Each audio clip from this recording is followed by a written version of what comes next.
So we spoke about the ride cymbal pattern and getting the feet going underneath there, and a little bit about comping. One of the challenges in drumming is that in order for things to have a groove, as I said before, there has to be repetition and there has to be something constant about it. But then if the left hand is going to play, or the bass drum are going to play things that are varying a lot, you don't want that to interrupt the consistency of the groove.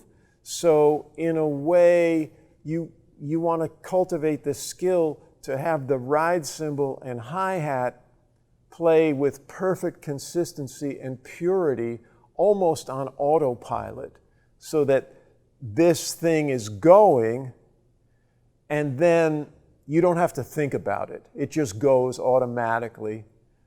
And then you can add stuff to it, which is what you're thinking about. You're thinking about melodies or creating energy with the left hand and bass drum. And then you want to train yourself to have different amounts of freedom or complete freedom with the left hand. Now, at first, you want to know where the notes you play with the left hand fall with the ride cymbal. So a really good, simple exercise would be to play combinations of downbeats, let's say 2 measures of downbeats and 2 measures of upbeats, something like this.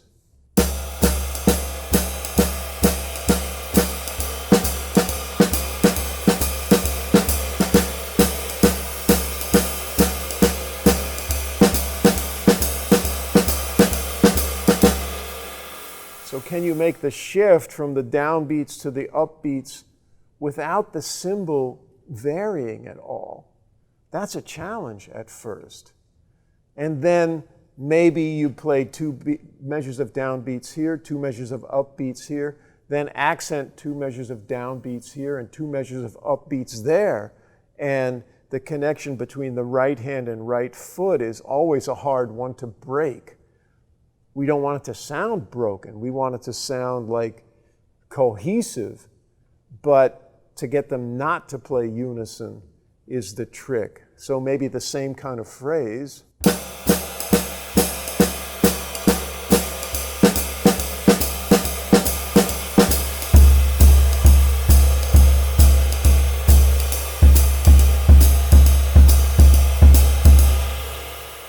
And to have this sort of this galloping horse going no matter what's happening down here. And then we want to find more elaborate or more interesting patterns to play with the snare drum and bass drum. One type of practice that I find helpful is to play a phrase with the left hand, then have the bass drum join the left hand playing that phrase, then have the left hand drop out and the bass drum play it alone. So that intermediate step is like the left hand is tutoring the bass drum on what the goal is. So if we play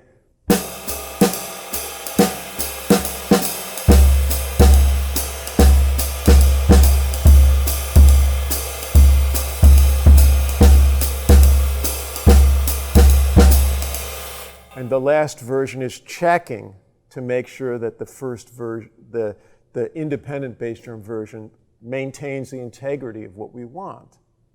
Then you could take the idea of, well, we have this rhythm, bop, bop, bop, bop, bop. I'm going to distribute those notes between the snare drum and bass drum, however I can conceive of.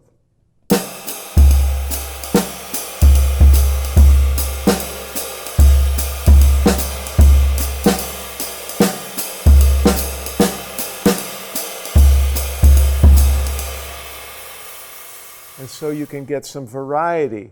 Now, the particular phrase I'm playing is the first comping phrase in the Art of Bop Drumming. And that is a sort of a hybrid of 2 of the first comping phrases that any drummers played, like in the 20s. The very first comping phrase was this.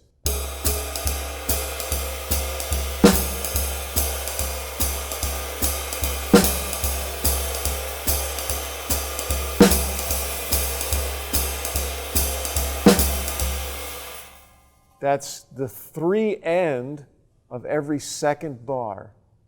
And the old-timers would refer to that phrase as the kick beat, because that was a signal for dancers to kick and turn. And they would kick exactly there and turn, and then again, and then again. And the other comping phrase was this.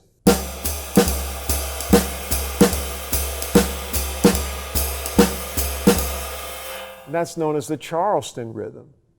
So then the hybrid, that is the first line in the Art of Bop Drumming, which I was playing before, has this Charleston rhythm with a kick beat added onto it. And that particular placement of the kick beat kind of pushes the rhythm around the corner.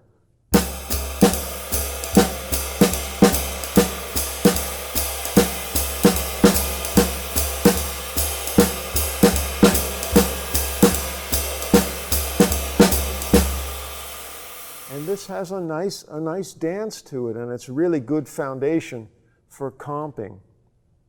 Now we can go to the moon with variety, with variations on that. You could say, well, I'm going to play that rhythm primarily in the left hand, but I'm going to add some responses to it in the bass drum. Then you get this conversation like,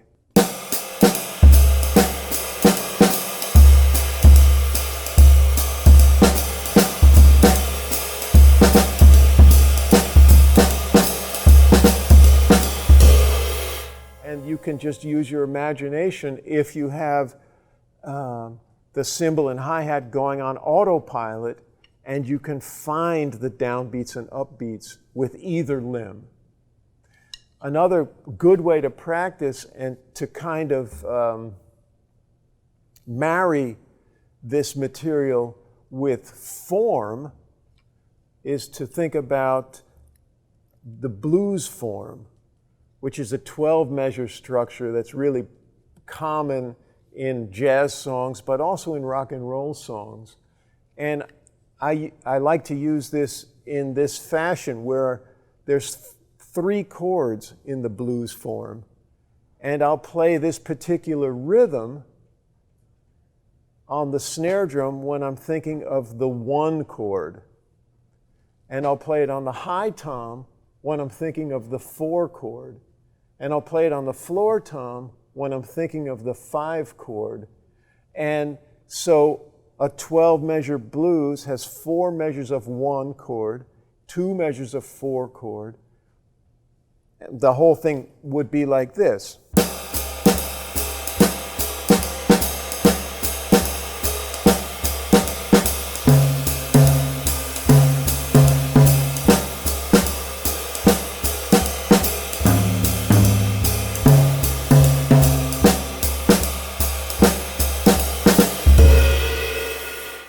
And having this sort of structure inform what you're doing can just make you sound more mature, and it allows you to have your content more intimately connected with the music that the other musicians are dealing with.